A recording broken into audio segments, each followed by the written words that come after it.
As you know, the campaign in the Western Desert was one of the great turning points. When I say turning, I don't mean swiveling on the heel load. I mean points of a great mass of Thropers course on their own quirt. Oh, yes. You have your desert rats, and you have your Rommel Africa Corps. And the two sides, face by face, and looking across this vast expanse of the trickly sand there. Dunes which grew up, and the wind falls came there, North Africa's coasty. Now what happened was this. With the 8th Army bringing up its armour,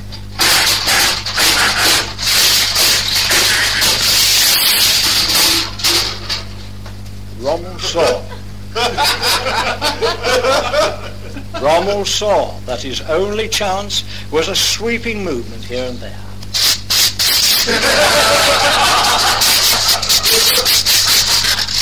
So that the British lines of communication were cut. They were followed and slitty through.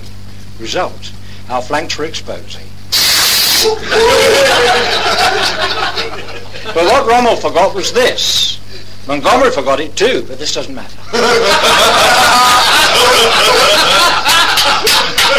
When, however, the British infantry started using the heavy mortarboard, and I don't mean by this mortarboard we had the academic Trevis now, I mean the mortarboards on the pom-pom.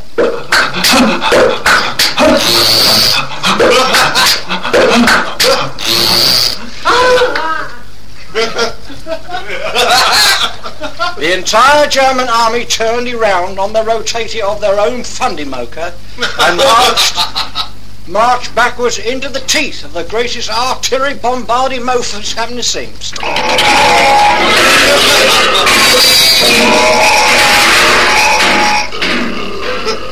But before a decision could be reached, and let's face it, there was much nose-to-nose and chatty-chatty by all eardrows under this nightlight.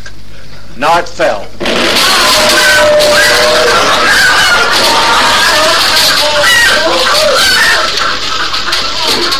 This meant that it was very dark. Very, very dark. When the second day of the battle arose, the German tanks made their first appearance, firing from all cylinders.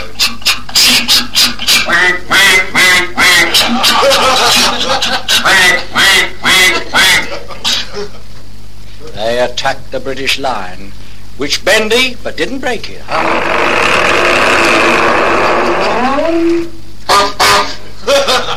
Thanks to the great fighting spirit. 2 pints each man per bottleload.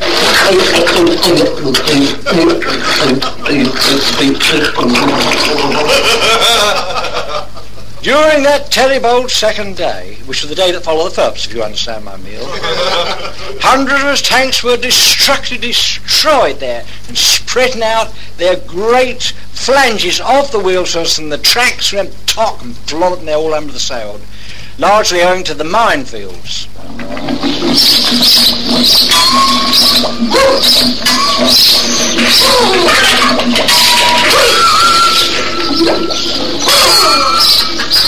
Which were all linked to the booby-trapper of the English high commode. Oh yes. But Rommel, however, was no dummkopf. Oh. Now, you may chuckload. Rommel was never a deep sufferer of a dummkopf with the deep brain that he had with the surveyors working out this battle load. Now, what he did was to attack Monty with a surprise move happening in his rear. And anyone who has a suffering up the rear in this mode, which Monty was suffering with Rommel's knees clappers half a load down of Mother Brodie, all suffering. The rules of international warfare specifically state that this is not done. Oh no. This is the laws. It's just not cricky done for anyone who works out these rules of international law. Use the dagger is sharp and stuffing it in, all green, laughing, you chuckle, you turn it round. But then Rommel, of course, being the Panzer leader, initiated a 2-pronged attack.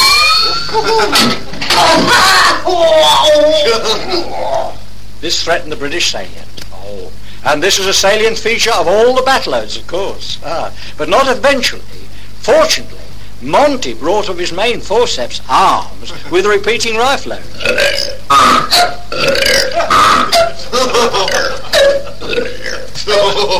And by saying that, I don't mean a repeating recoilless rifle load, which is people who shoot and then it doesn't bounce back and shove it up the shoulder. Now, And then, as the panzers buckled, under the weight of the Shermans, he brought up his Churchill with Randolph in the van.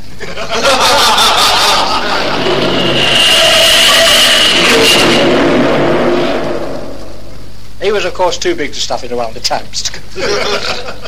Now, the battle was not finally decided until the third day, when the Fifth Army, having found itself facing its own infantry field, you see, up came the hammer and down went the lid.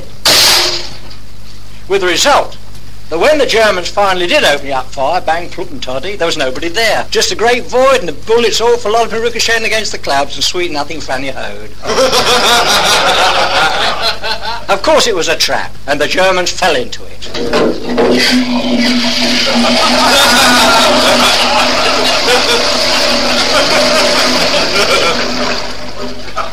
British Air Force.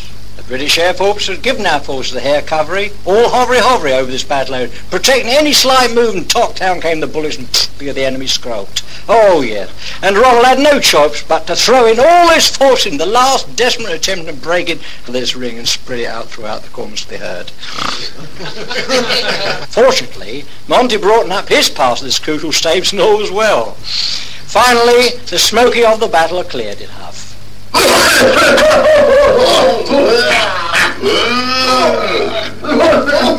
And it was found that not a single one had survived the scissor smooth mould, which ranks as one of the most brilliant in the history of the British Army boast. Oh, it'll go down year after part in the history books from the children from Kingdom Come and Soul, Father and Soul.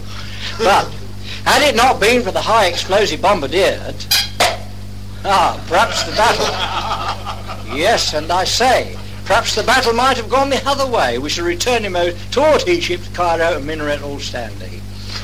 As Winston Churchill said, it was the hinge of fate. I think one lesson we can learn from this is that when the enemy is faced, you have to face it up too. And without a superior muscle-load of velocity, the only thing is to feint. And when you come it round, trittly how back a gale, in the far distant looking up with the eyes pointed to the heavenly. Strategic focus in a mobile battle load. All does, of course, and that's why we won at Alamein. Oh, yes. And now, to celebrate from this, I would ask you as to gather all company all together to give a hippa hippa hippa hurrah-dee, hippa hippa, hurrah! Oh, hippa hippa ho, hurrah! Oh, hippa hippa ho, parade! Oh, hurrah! Oh.